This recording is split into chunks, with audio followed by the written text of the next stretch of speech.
better calm down, son. Fighting won't get you anywhere. Yeah, well, you can arrest me. I don't know anything about that. Oh, save your breath. You'll have a chance to explain that to court. Extra all about the wolves, Murray. Get an extra paper. Get down. All about Give me that big branch. Extra all about the wolves, Murray. Hey, give me one. Yes, sir, mister. They just got the guy. They caught him. All about the wolves, Murray. Extra paper. Yes, sir. You can read it to me while I'm working. Okay.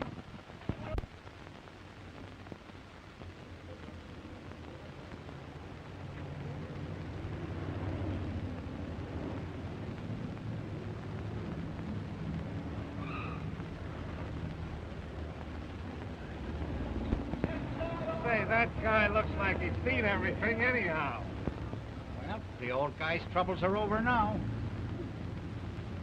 Gee, swell-looking dame. Much younger than the old boy. Say, that guy ain't no murderer. How do you know? Well, look at the face. Intelligent forehead and a swell pair of eyes. You can't tell by the face and eyes. Why, only last week they're telling me about him.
Court's attention. Everybody rise. Hear ye, hear ye, hear ye. Supreme Court of the State of New York is now in session. The Honorable William J. Hollister now presiding. Seated, please.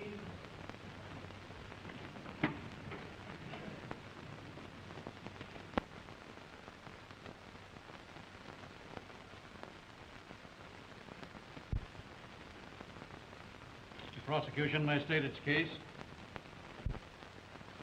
Your Honor, and gentlemen of the jury, when a crime is committed against any single individual of our state, it is committed against every individual of our state and against the state itself. We have come here to this court of justice to prove that the defendant, David Wells, has committed a crime, that deliberately and willfully he did murder upon the body of one Emery Wells. Murder, under any circumstance, is the most heinous of crimes. But, gentlemen of the jury, when a man with malice aforethought wantonly commits such a crime upon his own flesh and blood, upon one whom he should respect and honor and revere, I cannot find a word strong enough to describe such a deed. Gentlemen, the state is going to prove that David Wells planned to kill and then did kill his own father. The state is going further than that. It is going to prove that this crime, without a single extenuating circumstance, was committed solely for a mercenary purpose. I am not now going to outline the state's case for the reason it's so obvious, so simple, and so completely convincing that I want you, gentlemen of the jury, to hear it as I first heard it from the testimony of the witnesses.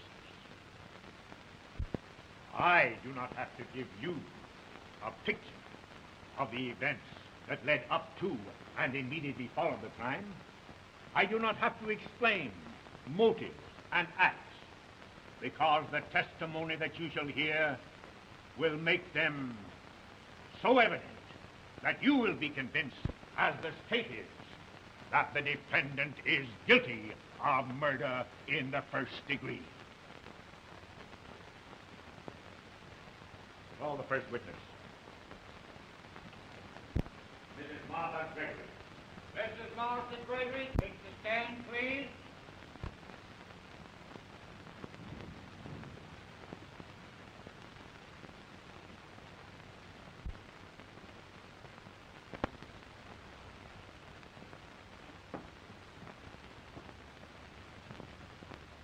Raise your right hand.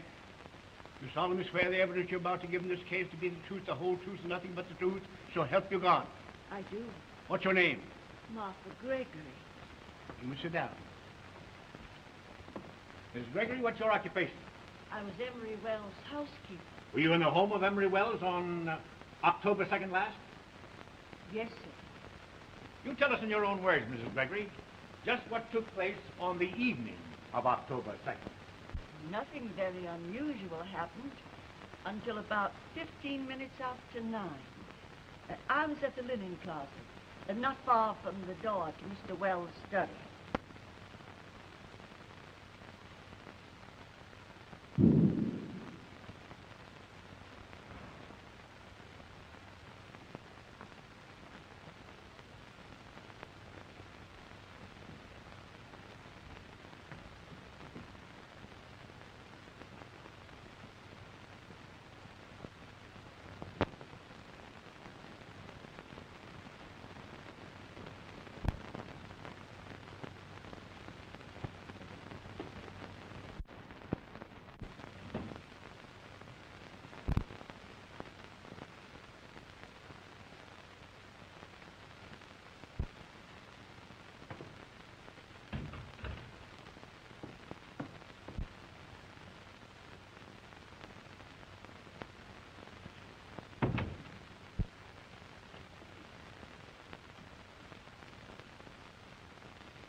Mr. Wells. Mr. Wells!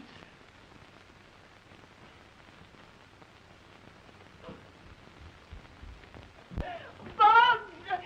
Mrs. Wells! Oh. What is the matter, Mrs. Gregory? Mr. Wells! Dead! What's that? Mr. Wells! In there! What's all the screaming about? What's the matter? Hush, darling.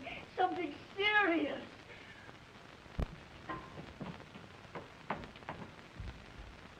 Why, what's the matter? Fox, phone the police. Warren, what's happened? Is it Emery? Yes. You might as well know the truth, I know. It's murder. Etta, get some smelling salts and ammonia quickly. Right after that, the police arrived and took charge. That's all, Miss Gregory.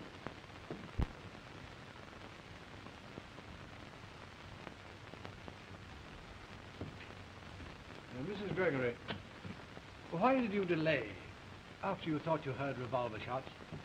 Why did you delay going into the study? I was afraid. Afraid of what? I was afraid that something might have happened to Mr. Wells.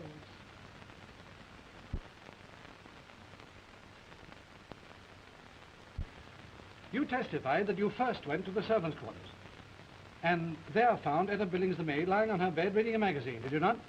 Yes. That's all. Redmond Bart, take the stand, please.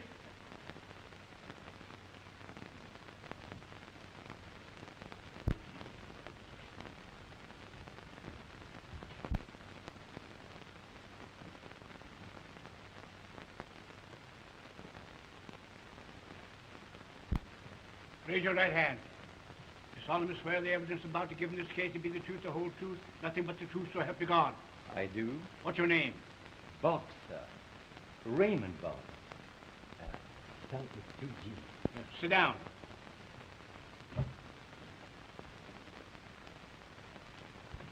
Raymond Boggs, what's your position in the home of Emery Wells?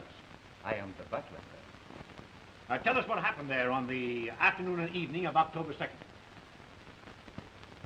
Early in the afternoon, I answered the telephone. It was Mr. Wells' son, David. It was the first time Mr. David had called in many months.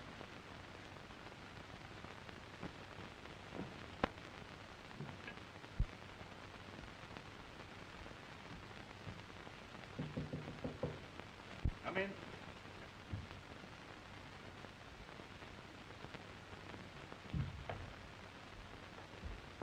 Mr. David is on the telephone, sir.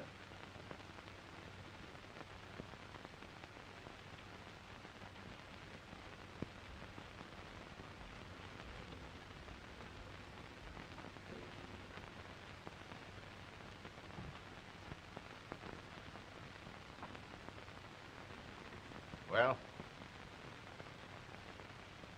Yes. Well, if you must, 9 o'clock.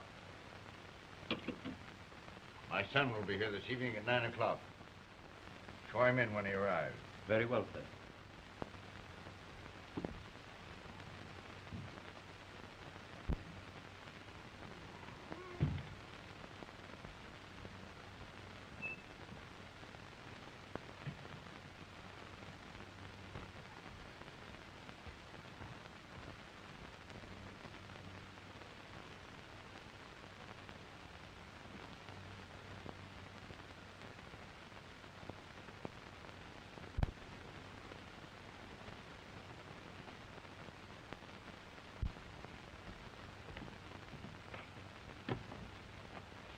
How do you do, Mr. David? Hello, Boggs.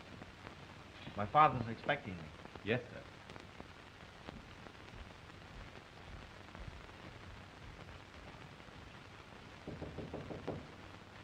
Come in.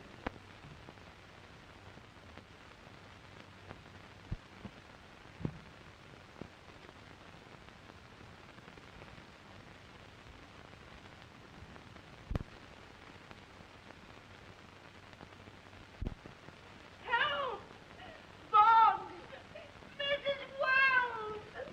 Oh. Oh. What's the matter, Mrs. Gregory? Mr. Wells is dead. What's that? Mr. Wells, in there. And then Mr. Slade went into the room and found that Mr. Wells was dead.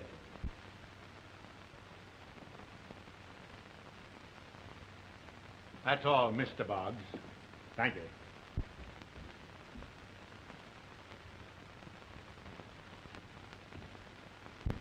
And when Mrs. Gregory's cry summoned you, just where did your path lead you? Into the lower hallway, sir. The living room is on one side of the hall, and the library on the other, is it not? Yes, sir. Now tell the jury just what you saw in the hall. Mr. Slade was crossing the hall from the foot of the stairs. Mrs. Wells didn't come down until later. Mr. Slade then was downstairs, and Mrs. Wells was coming down, is that it? Why, yes, sir. That's correct. I see. That's all. Mr. Warren Slade will take the stand, please.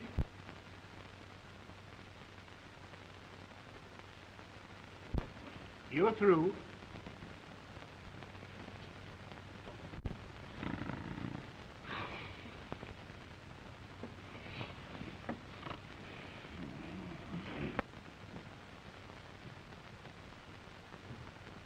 Solemnly swear the testimony about you giving this case to be the truth, the whole truth, and nothing but the truth, so help you God.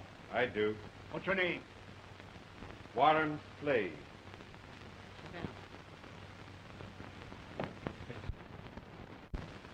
What was your duty in connection with Emery Wells? I was Mr. Wells' attorney. Were you at the Emery Wells home on the evening of October 2nd? I was. I arrived there about 8:30. Mr. Wells had sent for me. Had he said why he sent for you? Yes. He wanted to discuss drawing up a new will. Well, tell us just what happened that evening. Well, when I arrived there, Mr. Wells was waiting for me in his study.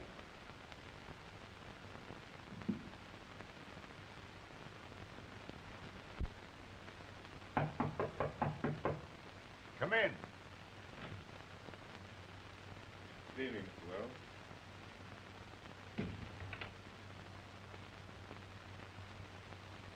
I'm glad you've come.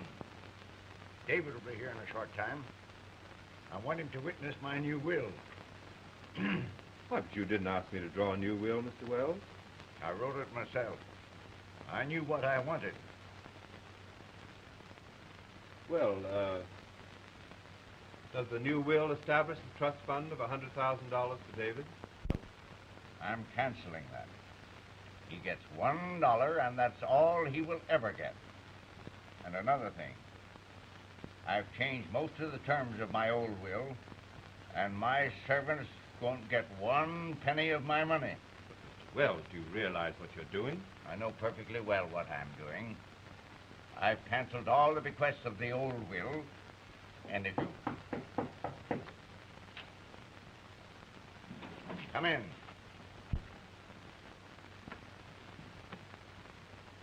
Good evening, Mr. Slade. Good evening, David. Good evening. Well, I'll leave you two gentlemen. Just wait for me, Slade. There's something else I want to see you about. All right, Mr. Wells.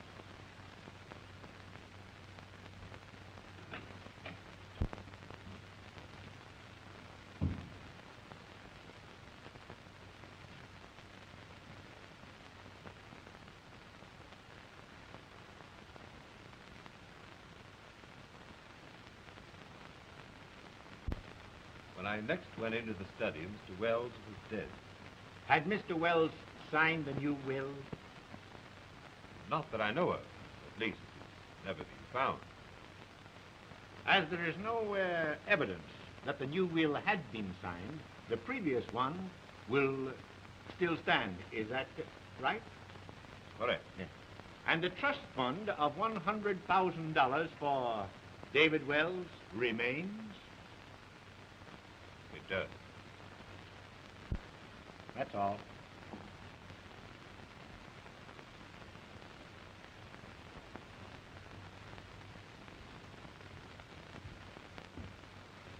Mr. Slade, you were alone in the hall, were you not, when you heard Mrs. Gregory call for help? Yes, I was. Tell me, have you any idea what that other matter was that Mr. Wells wanted to discuss with you? No, I haven't. That's all. Irish Wells, stand, please.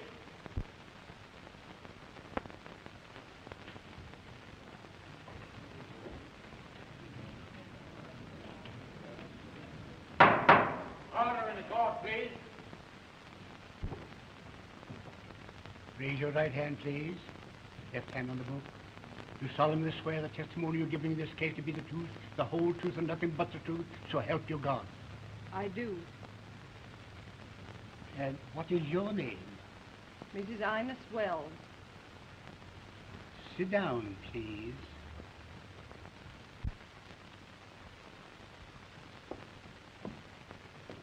Mrs. Wells, do you recognize these? Yes. They're a portion of the Wells collection of diamonds. Oh. Only a portion. Yes, that's just about half of them. Do you know where the rest are? No.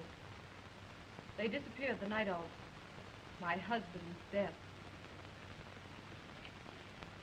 I offer these as evidence. Mrs. Wells, how long since David Wells resided at your husband's house? About 3 months. Why did he leave? David and his father quarreled. Oh, they quarreled. What did they quarrel about? I don't know. David and his father were always close companions. It must have been something of a very serious nature. Object, Your Honor. The witness is giving opinions, not facts. Objection sustained. Strike out the last question and answer. That's all, Miss Wells. Thank you.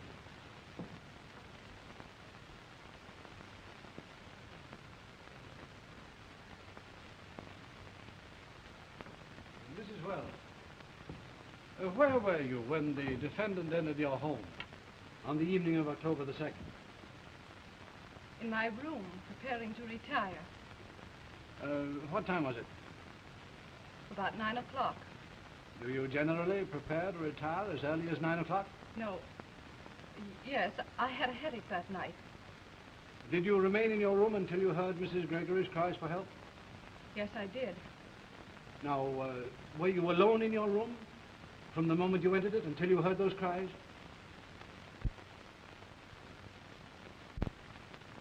Were you, Mrs. Wells? No. Oh. Then someone came into your room.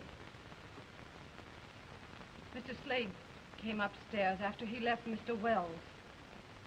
Mrs. Wells, why did you receive your husband's attorney in your room when you were preparing to retire?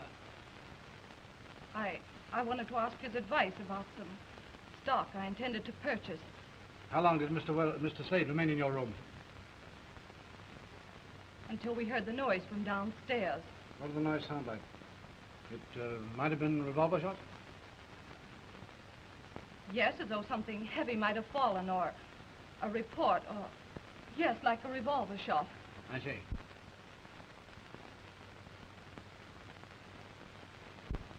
Now tell me, your room is on the same side of the house and directly over the study, is it not? Yes. Did you see anyone cross the grounds after the noises you heard? I couldn't see. No.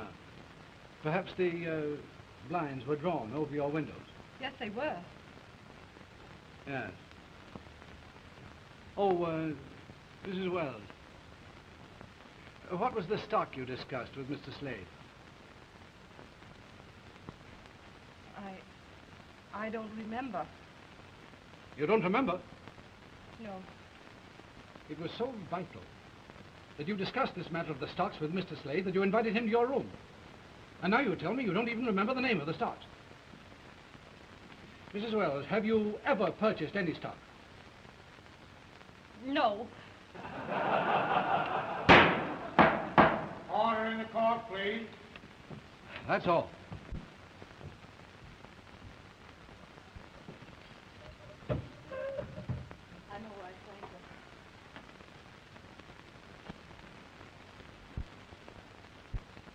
This court is adjourned until tomorrow morning at 10 o'clock.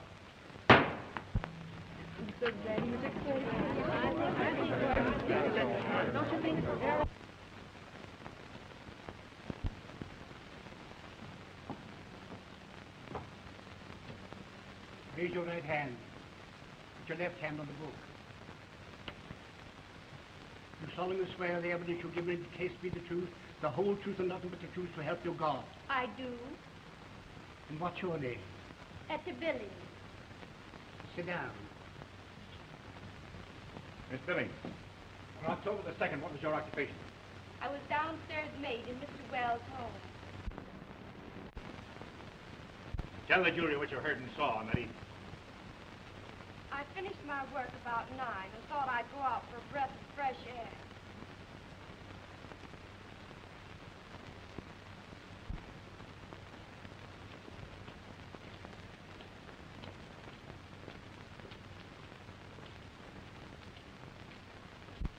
I knew you would come to me begging. I'm not begging. I'm only asking for what's rightfully mine. You can't make me change my mind. Even though you're my father, I'll say that a man like you hasn't the right to live.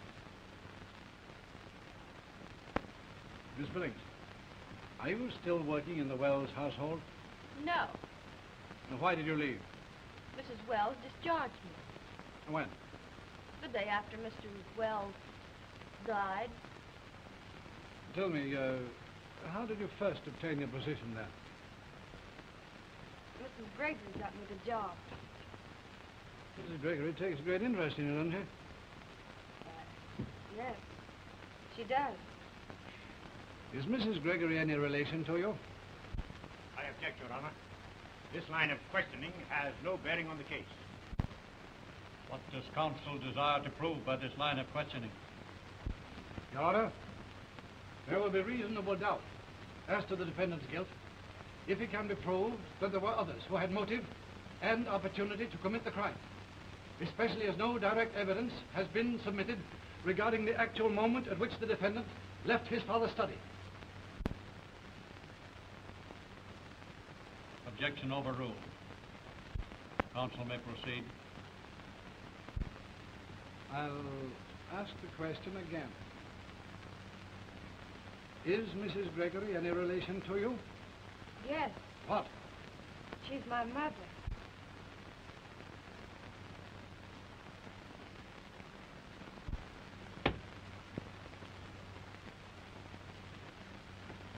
In her testimony, your mother spoke of being afraid. Was she afraid on your account? No, Had you any reason for hating Mr. Wells? why should I? I'm asking the questions. Had you any reason for hating Mr. Wells? No, Did you have any reason to kill him? I object. The witness is not on trial. Objection sustained. You need not answer that question. That's all. Officer Miles will take the stand, please.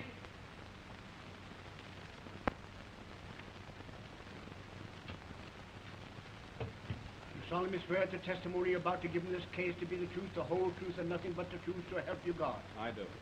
What's your name? John Shannon Miles. Officer Miles, where did you do duty on October 2nd last? In Forest Hills. Did anything unusual happen near 57 Claiborne Drive that night? Yes, it did. About 9:20 that night, I was reporting to the station house.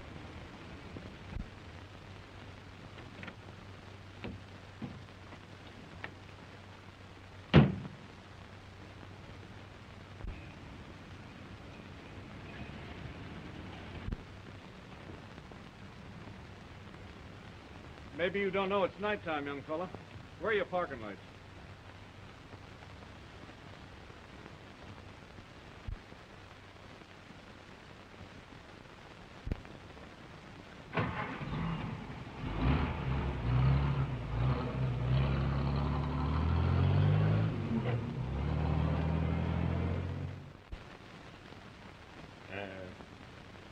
Would you recognize the young lady who was in that car if you saw her again? Yes, I would. Do you see her anywhere in this courtroom?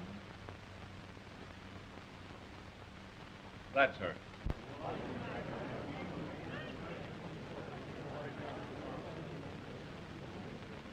Order in the court, please. That's all.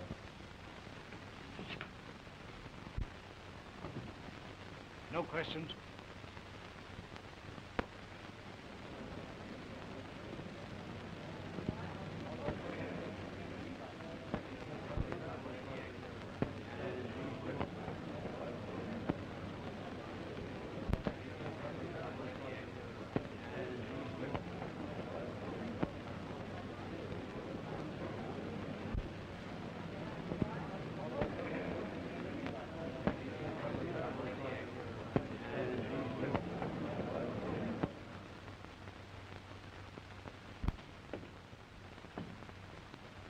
Lieutenant Elkins, you're on the homicide squad, are you not? Yes, Did you arrest David Wells?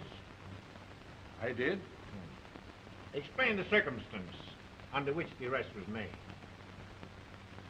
Well, the night that Emery Wells was killed, we couldn't find any trace of young Wells. But the next morning, I was making the rounds of the railroad stations and picked him up.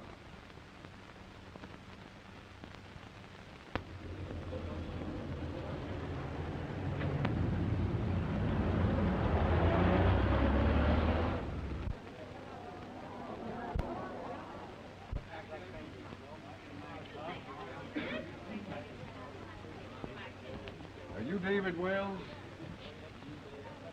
Well, yes. They want you down to headquarters. That can't be. But it is. Making a getaway, eh? Alameda, Nevada. That'd be a great place to hide out. 2 tickets. Taking a lady? I don't know what you're talking about. Come along, the chief will tell you all about it. Listen, you can't take me. I don't want to.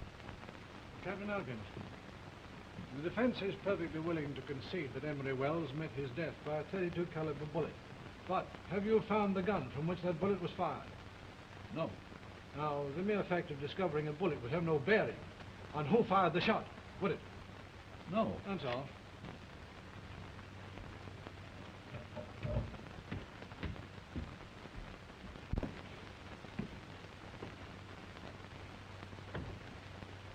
I'm ordered to appear here, officer. They handed me a subpoena. They want to hear my story. Take off your hat. There he is. Your Honor, this gentleman is a material witness, Mr. Ralph Barney. I'd like to have him testify. Ralph Barney, take the stand, please. See? What I tell you.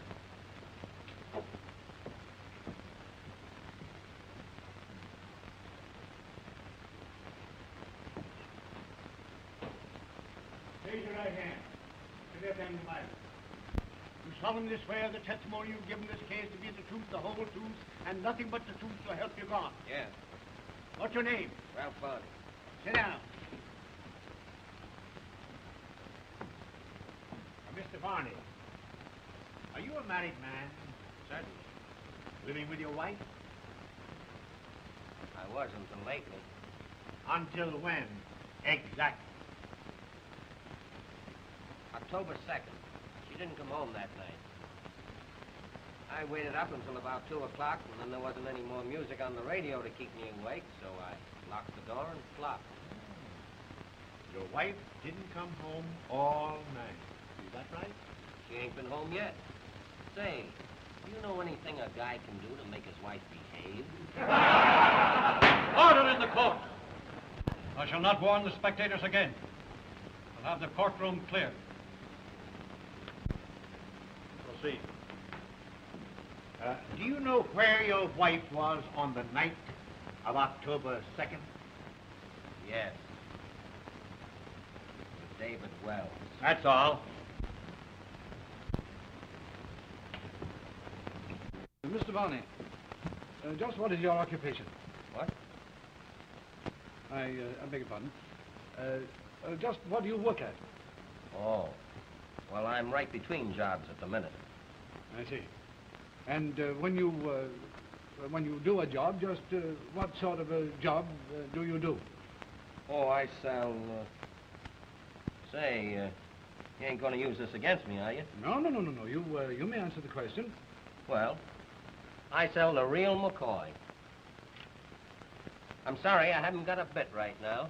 They've been knocking all the boats over lately. Oh, that's too bad. You mean you're a bootlegger? Well, I guess that's just what you call it. But I got something good coming up, and I think I'm going to land it. Revenue officer. Splendid.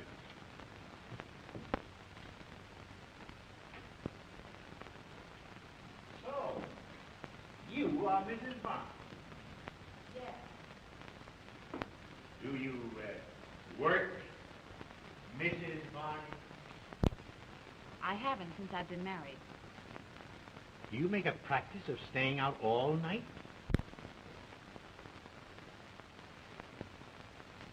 I believe my husband answered that. On the night of October 2nd, you were in a car with a defendant near the Wells home. When you left there, where did you go? I can't say. You mean you refused? I mean, I can't. On October the 3rd, the defendant bought 2 railroad tickets for Nevada. Was one of them intended for you? Yes, I believe it was. And the second one was to be used by the defendant. I can't say. You mean that you're ashamed to say? I'm not ashamed of anything I've done. Not even of associating with a murderer? Object! Counsel is not giving a verdict in this case. I hope I shan't have to warn the prosecutor again to conduct this trial in a manner becoming to his profession. I apologize to the court and withdraw the question. That's all. Gentlemen, the defense is ready to let the case rest on the evidence of one single witness. The only witness who knows the real truth. David Wells will take the stand.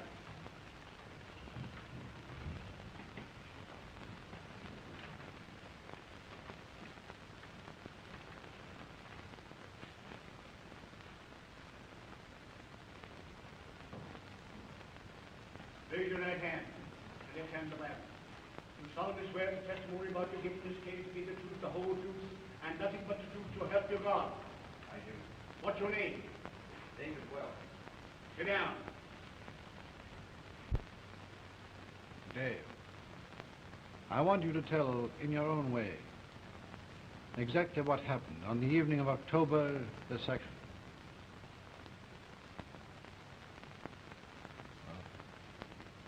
Early that afternoon, I called my father on the telephone. I needed a large amount of money. I explained that to him, and we made an appointment for that evening. It isn't easy for me to tell you why I needed the money, but because of what's happened here, I will. I arrived at the house about 9 o'clock.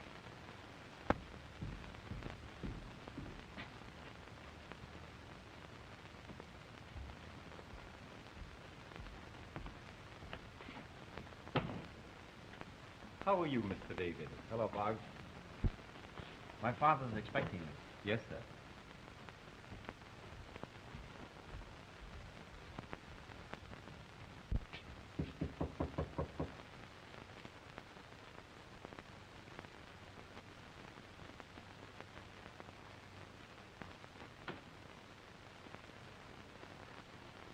Come in.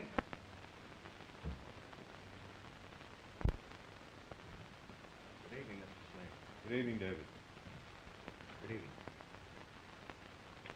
Well, I'll leave you, gentlemen. Wait for me, Slade. Something else I want to talk to you about. All right, Mr. Wells.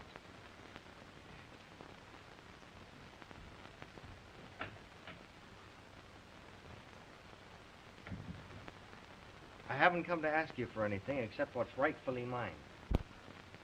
You haven't anything in this house. I beg your pardon, sir. You have the diamonds that were left for my aunt. Half of them were willed to me.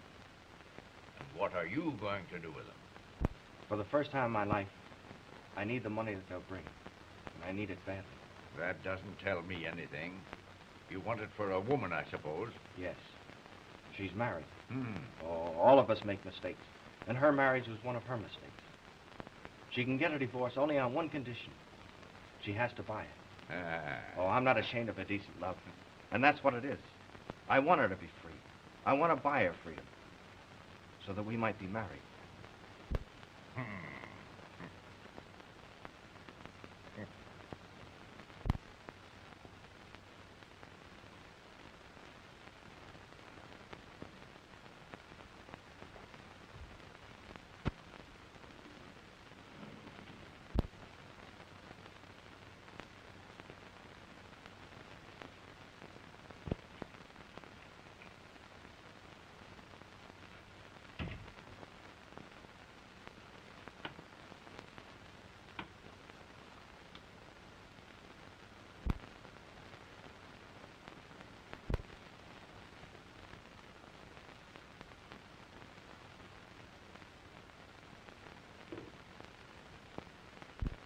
There they are.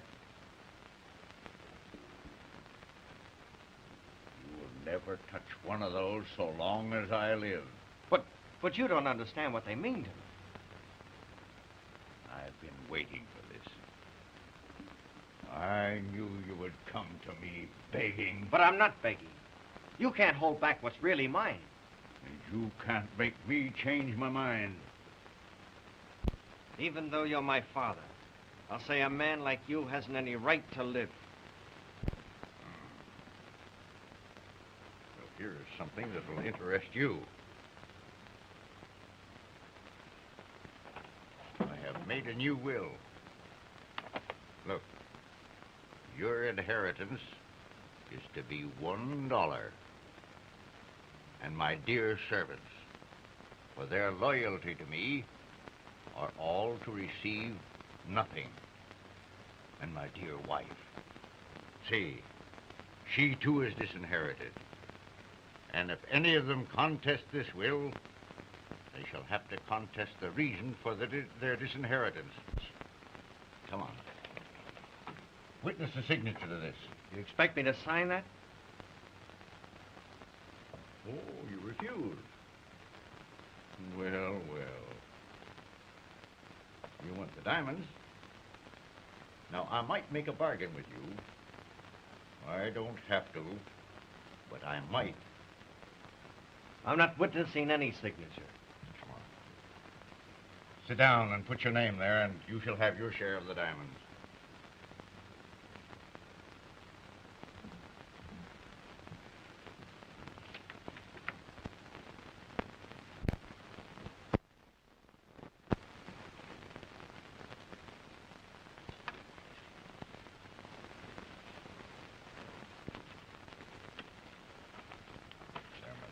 One other signature to this will. One other signature. Could I have my share now? Grace is waiting for me outside. I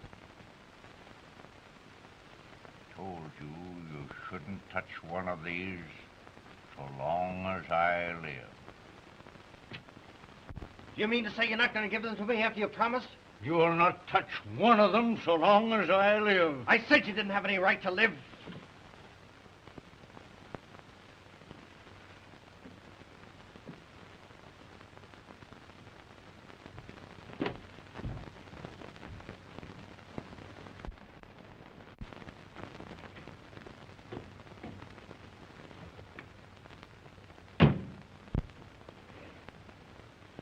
David, did he agree? No. And it's even worse than that.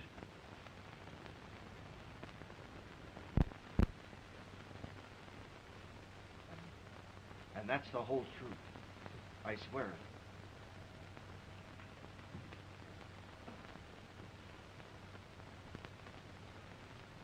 Your witness, Mr. Simpson.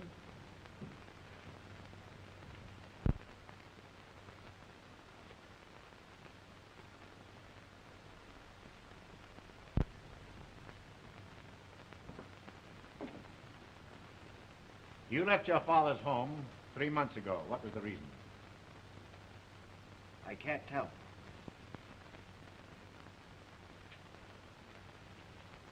When you left the night of your father's death, where did you go? I can't tell. You fear that if the truth were known, other evidence of your guilt might come to light? That isn't true. Or that the missing will or diamonds would be found? No. Or even the revolver with which your father was done to death? No.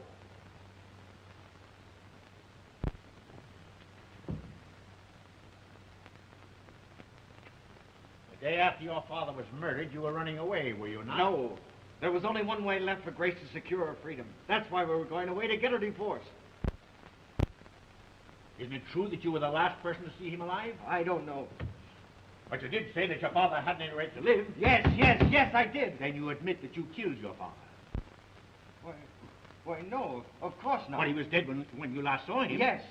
No, he Well, which do you mean? Yes or no? My father was alive when I left him. Where did you go after you left your father?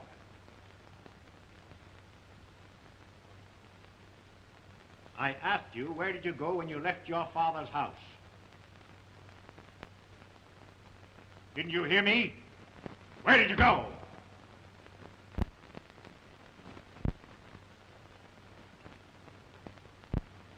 It might be to your advantage to answer that question, my boy.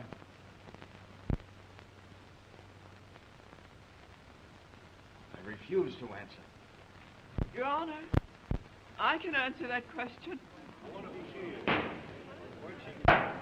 Order, please. Will you take the stand as a witness, madam? Yes. Your Honor, I crave permission to put this woman on the stand for questioning. Granted. You can't question her. I tell you, she doesn't know anything about it. I'll tell the truth about everything. I confess I killed her.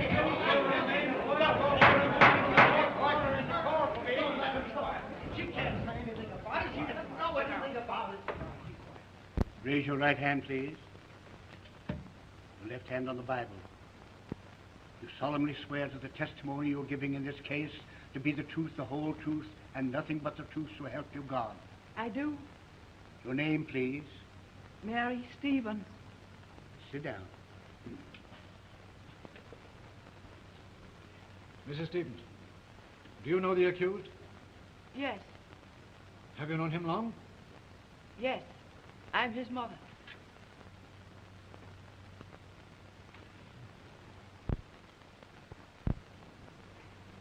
Then you are Mr. Wells' first wife. Emery promised to marry me. Continue, Mrs. Stevens. You may tell the jury in your own words just what you wish them to know. When I first met Emery Wells, I was a maid in the home of his aunt. We became infatuated with each other, but the family would have disinherited him if he'd married a servant. There was a great deal of pride in the Wells family. When David was born, he was a wonderful baby. The family threatened to eject me and the baby from their home so that my boy could have his father's name and the good things that money could buy. I signed an agreement to give him up. I was to go away forever.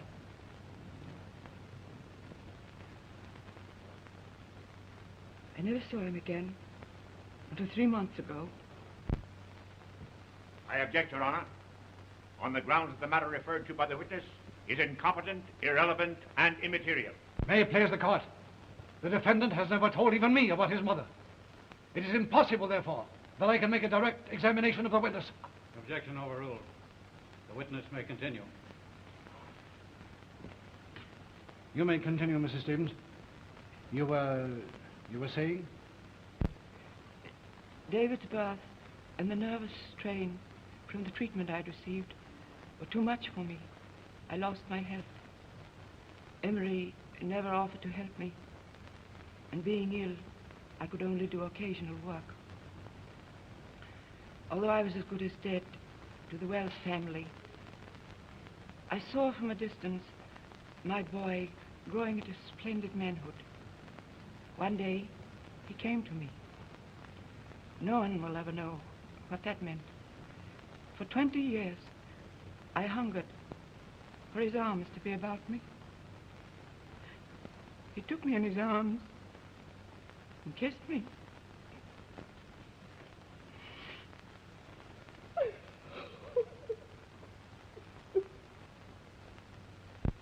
Your Honor, I object. This is not testimony. It has no bearing on the case in this court. The witness has stated that she can tell where the accused went after he left his father. Objection overruled. Witness may continue.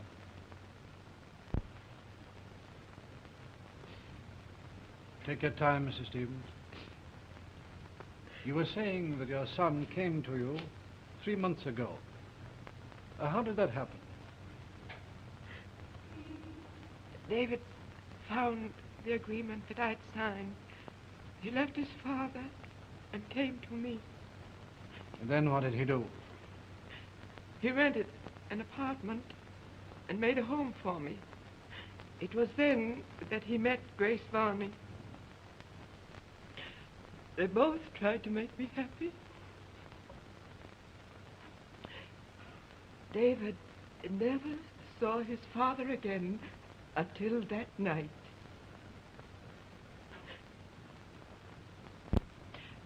I knew where he was going and followed him.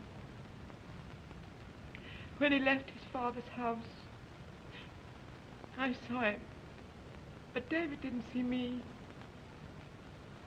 Emery was alive and well.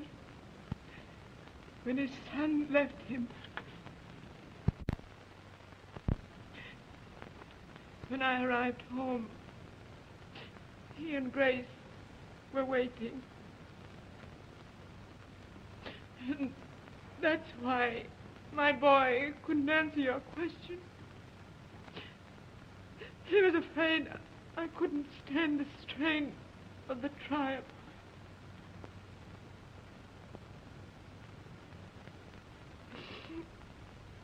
The other ticket he bought was for me.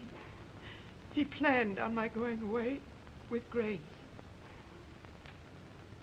You can't condemn a man for something he didn't do. David did not commit the crime. I know he didn't.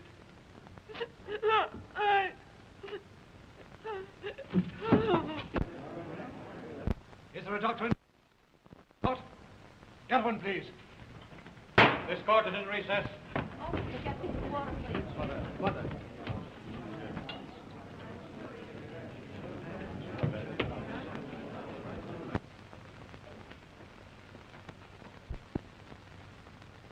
Your Honor.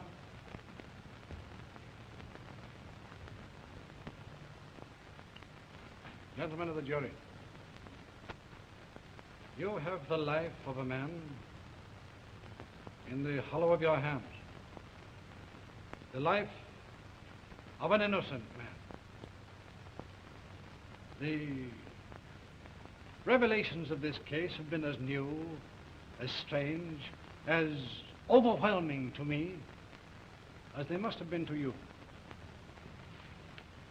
This boy, David Wells, was willing to go to his death, his lips sealed, in order to protect that unfortunate woman, his mother, from the glaring, pitiless searchlight of notoriety.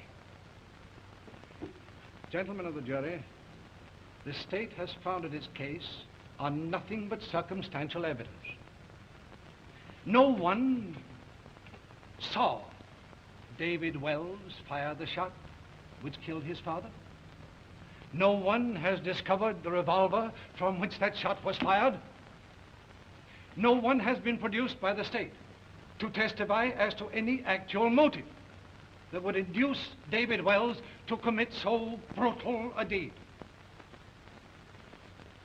Gentlemen, Mrs. Stevens herself swore under oath that she saw David Wells leave his father's study, and when he left his father's study, Mrs. Stevens testified that Emery Wells was alive and well.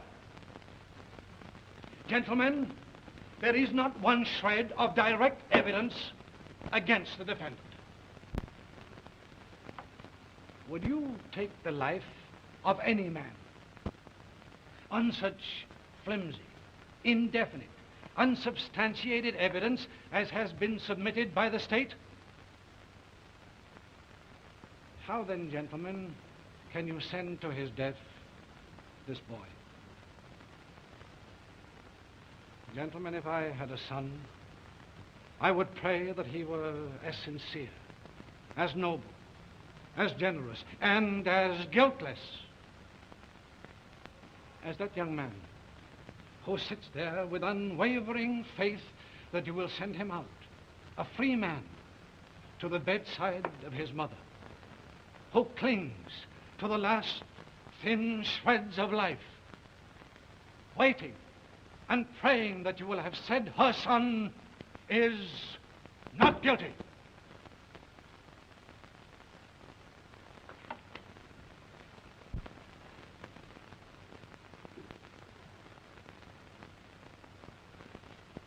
My worthy opponent has made a splendid appeal, because he has appealed to your hearts.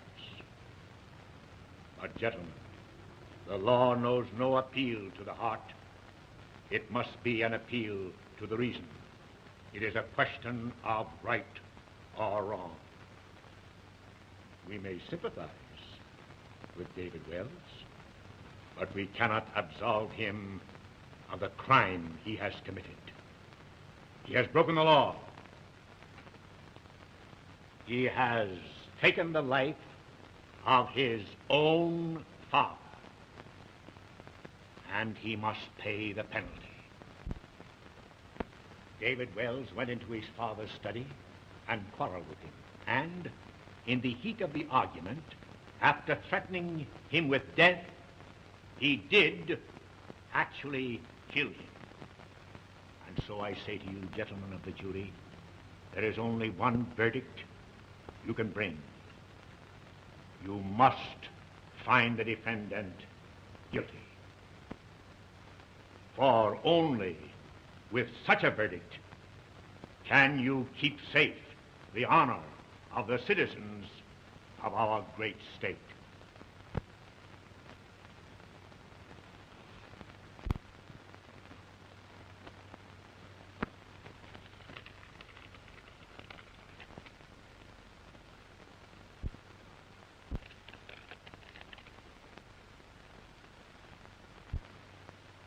Gentlemen, it's unanimous. When David left, I went in.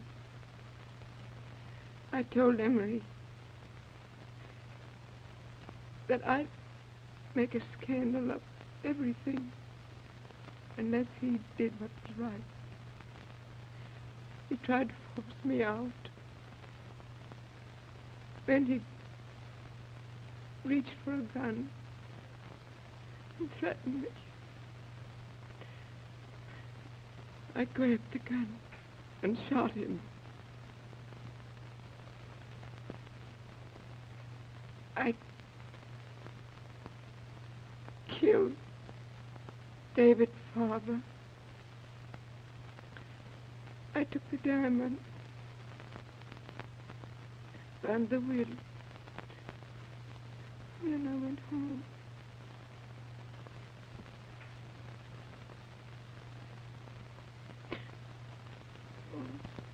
Don't tell David I killed his father. Doctor, will you respect that last request? Certainly.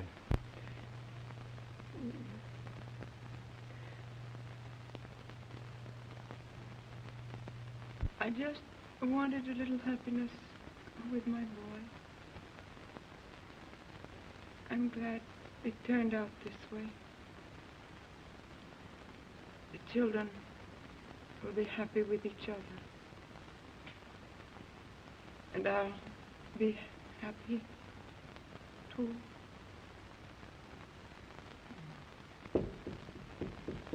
I'll go.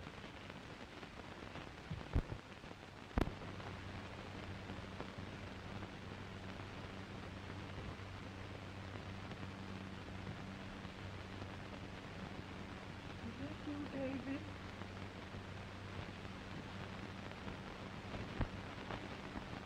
Yes, Mother. Hold me tight.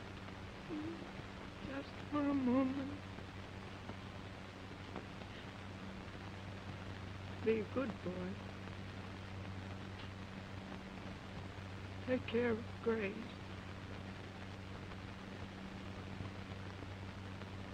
I'm all right. Are you there, David?